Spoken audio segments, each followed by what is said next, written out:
Hello guys, in this video I'm going to show you how to check the timeline on the Pregnancy Plus application.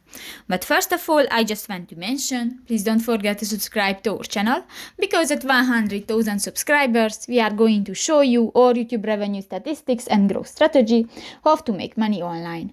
So let's jump into it. First of all, open the application on your device. New click to the baby icon next to the Today button at the lower bar on the screen and click to the Timeline button at the lower side of the page.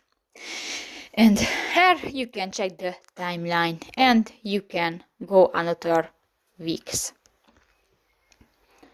And you can check the trimester and you can find different information and pictures.